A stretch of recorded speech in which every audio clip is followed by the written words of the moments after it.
इस मूवी का स्टार्ट एक रेस्टोरेंट को दिखाते हुए होता है जिसका नाम सोल किचन था और उसे एक लेजी लेकिन एम्बिशियस आदमी जीनोस चला रहा था जो कि वहाँ का हेड शेफ भी था और उसकी ज्यादातर डिशेस अनहाइजीनिक होती थी। लेकिन फिर भी हर रात उसके रेस्टोरेंट में काफी कस्टमर्स आते थे क्योंकि उसके रेस्टोरेंट में प्राइसेस बहुत कम थी। इसी दौरान हम उस रेस्टोरेंट के बाकी एम्प्लॉयज को भी देखते हैं जिनमें से एक वेट्रेस जिसका नाम फिलीन था, जबकि एक बारटेंडर जिसका नाम लट्स था और एक बूढ़ा आदमी जिसका नाम सोक्रेटिस था जिसका कोई खास काम नहीं था लेकिन उसे वहाँ फ्री में रहने को मिल जाता था। इस वर्क लाइफ के अलावा जीनोस की एक गर्लफ्रेंड भी थी जिसका नाम लूसिया था और वो एक अमीर बिजनेसमैन की बेटी थी। वो दोनों एक दूसरे से प्यार तो करते थे लेकिन फिर भी बात बात पे उनकी लड़ाई होती रहती थी। जैसा कि अब एना इंटर्नशिप के लिए शंघाई जाने की प्लानिंग कर रही थी लेकिन जीनोस नहीं चाहता था कि वो वहाँ जाए। एक रात जीनोस जब रेस्टोरेंट बंद करके अपने घर जा रहा था तो तभी रास्ते में वो अपने बचपन के एक दोस्त नॉयमैन से मिलता है। नॉयमैन एक सक्सेसफुल इन्वेस्टर था और इन दिनों वो काफी अमीर भी था।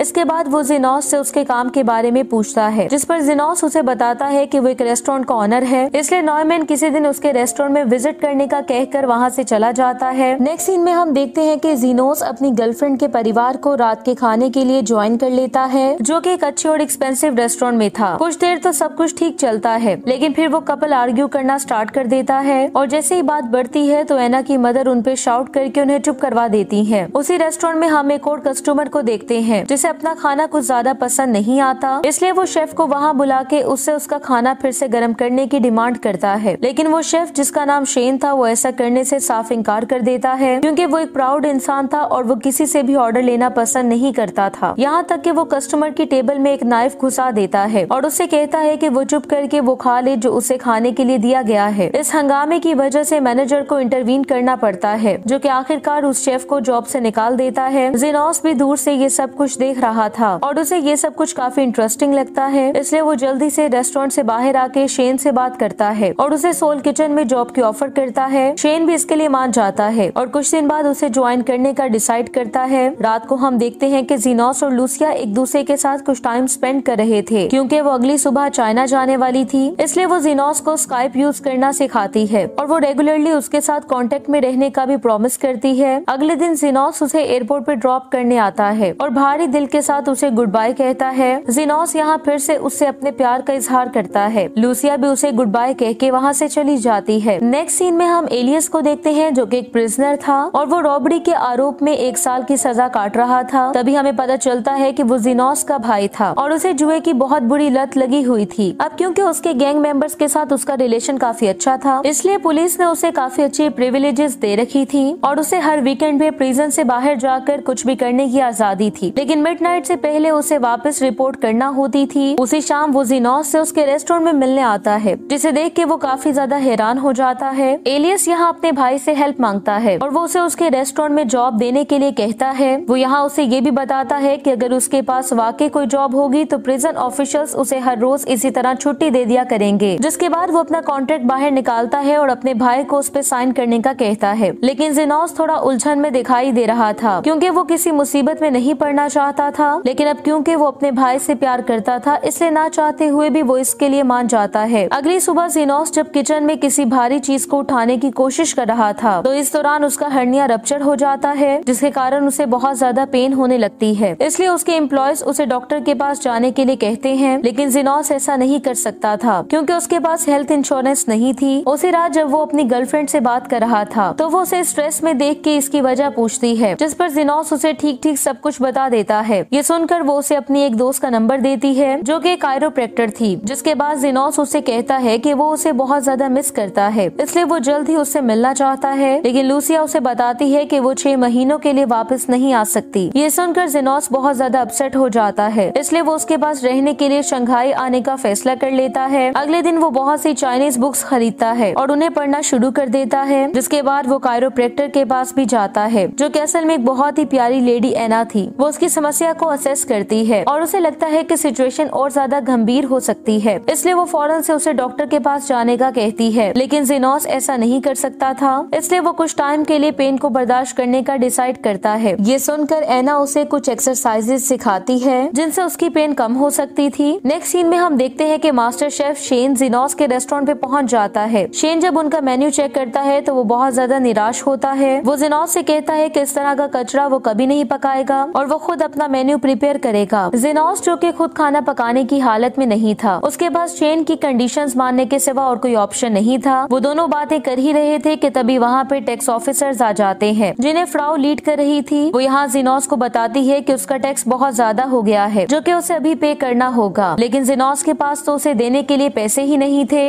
इसलिए वो उसका म्यूजिकल सिस्टम जब्त कर लेती है, जिसके कारण लट्स और उसके रॉकस्टार फ्रेंड्स को खुद से रेस्टोरेंट में गाना पड़ता है। उस रात वहाँ बहुत से कस्टमर्स आते हैं, लेकिन जब उन्हें पता चलता है कि यहाँ का मेन्यू चेंज हो गया है तो वो इससे बहुत ज्यादा चिढ़ जाते हैं और उनसे पहले वाले मीट बॉल्स और पिज्जा की डिमांड करते हैं। लेकिन शेन उनके लिए वो सब पकाने से मना कर देता है, जिसके कारण सभी कस्टमर्स वहाँ से चले जाते हैं। इस सिचुएशन की वजह से ज़ीनोस को बहुत ज्यादा गुस्सा आता है और वो अपने सभी एम्प्लॉयज को घर जाने का कहता है और रेस्टोरेंट को बंद कर देता है। जबकि इस टाइम वो बैक पेन के कारण ठीक से चल भी नहीं सकता था। वो जब काउच पे लेटा हुआ था तो तभी उसका दोस्त नॉयमैन वहाँ आता है और कुछ देर बातें करने के बाद उसका अमीर दोस्त उसे बाहर ले जाता है, जहाँ वो उसे अपनी बहुत सी प्रॉपर्टीज और बिजनेसेस दिखाता है जिनकी कीमत मिलियंस में थी। तभी नॉयमैन उससे कहता है कि वो उसका रेस्टोरेंट खरीदना चाहता है, क्योंकि वो उस रेस्टोरेंट को गिरा के उसे रिफर्बिश करने के बाद ज्यादा कीमत पर बेचना चाहता था। लेकिन ज़ीनोस उसे अपना रेस्टोरेंट बेचने से मना कर देता है, क्योंकि वो रेस्टोरेंट उसके लिए तो उसका बेबी था। उसी शाम लट्स और उसके दोस्त फिर से रेस्टोरेंट में म्यूजिक प्ले करते हैं, लेकिन इस बार वो अपने साथ हैवी इक्विपमेंट भी ले आए थे, जिसके कारण कुछ लोकल्स मेटल हेड्स अट्रैक्ट होते हैं और उनका रेस्टोरेंट फौरन से भर जाता है। अब क्योंकि वो जगह फिर से जाग उठी थी,